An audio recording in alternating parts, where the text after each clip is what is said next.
जी पिता की ओर देखने लगे कि माँ ने तो मुझे डांट दिया। कह रही है तू जाके भगवान का भजन कर, भगवान को प्रसन्न कर, और जब वो प्रसन्न हो जाएं तो उनसे वरदान में ये मांगना कि मैं माता सुरुचि के गर्भ से पैदा हो जाऊं, जिससे कि मुझे सिंहासन पर बैठने का अधिकार मिल जाए।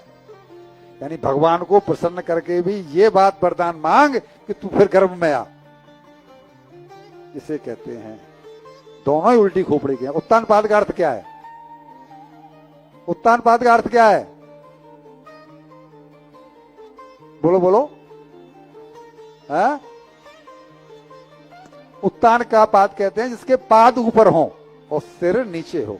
हालांकि हम सभी उत्तानपादी हैं, ऐसे ही तो पैदा हुए हैं। सर नीचे था और पाद मतलब पद पैग, ये पैर ऊपर थे। इससे केवल वही बच पाया है भैया जी जिसने सुनीति से काम लिया है, वरना सबके सब उत्तानपादी है। तो ये भी उल्टी खोपड़ी का था। बेटा देखता रहा कि पिताजी शायद कुछ बोले, लेकिन वो कामी पत्नी का गुलाम एक शब्द नहीं बोला, टुकुर टुकुर देखता रहा। 5 वर्ष का बालक क्या करता, रोता हुआ अपनी मां के पास पहुंचा। संग में छोटे छोटे बालक भी पहुंचे। पूछा बेटा क्यों रो रहा है, क्या हुआ तुझे, क्यों? मां तो मां है। वो तो कुछ नहीं बोले भरत जी, लेकिन दूसरे बालकों ने बता दिया कि सौतेली मां ने इसको ऐसे ऐसे बोला है।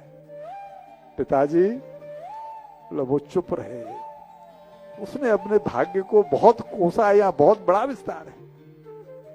मुझ अवाकी के गर्भ से तू ना जन्म लिया ही क्यों? मैं तो पहले ही त्याग दी गई थी।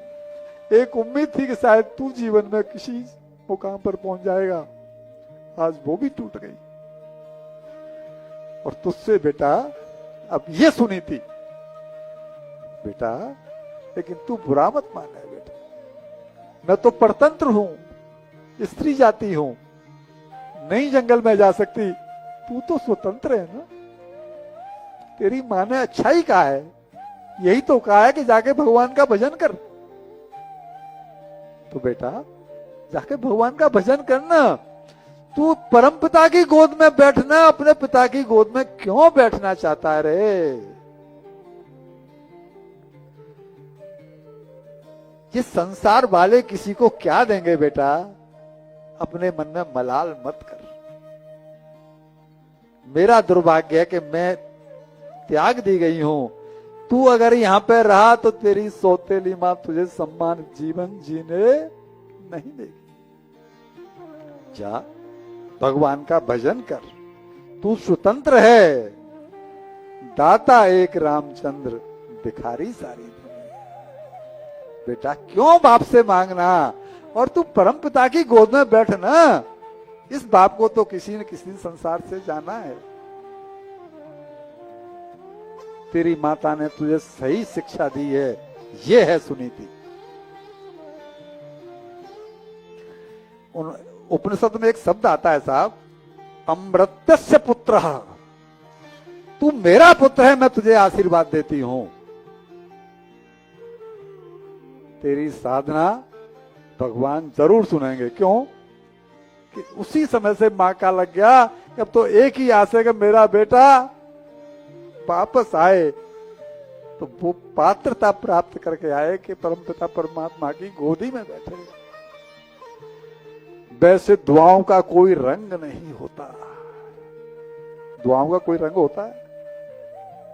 वैसे दुआओं का कोई रंग नहीं होता, लेकिन भैया जी जब ये रंग लाती हैं ना, तो जीवन में 7 रंग घोल देती हैं, सतरंगी कर देती है जीवन को। मां की दुआ कह रही है मैं तेरे साथ हूं, तू जा और भगवान का भजन कर।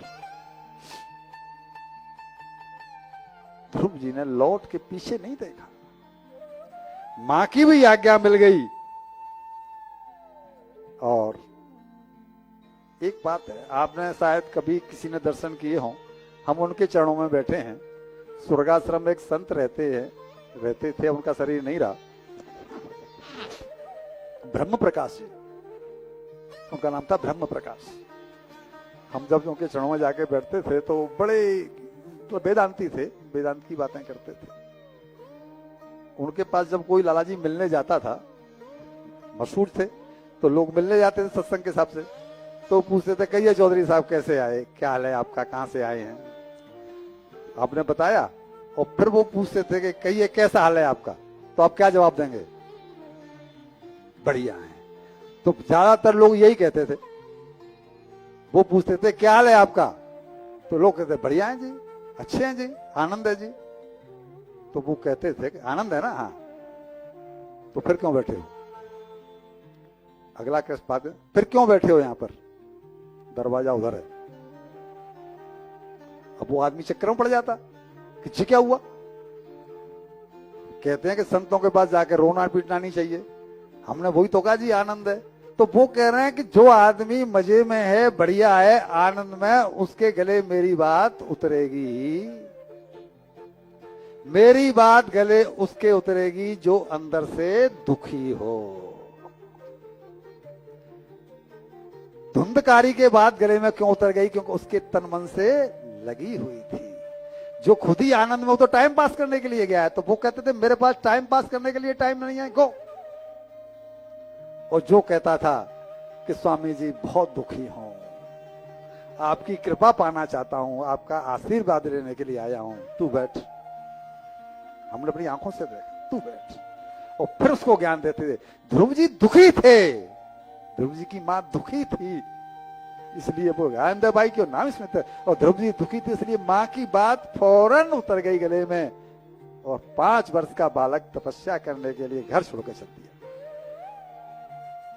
सुखी आदमी को कथाओं में रस नहीं आता, हालांकि यहां सब सुखी हैं, लेकिन कथा उसी के गले में उतर रही होगी जो भीतर से थोड़ा सा गीला होगा, चाहे वो दुख की वजह से गीला हो, चाहे वो रस की वजह से गीला हो। दोनों तरीके, गीले शब्द में दोनों ही जगह ही आएंगे। टाइम पास करने वालों के गले नहीं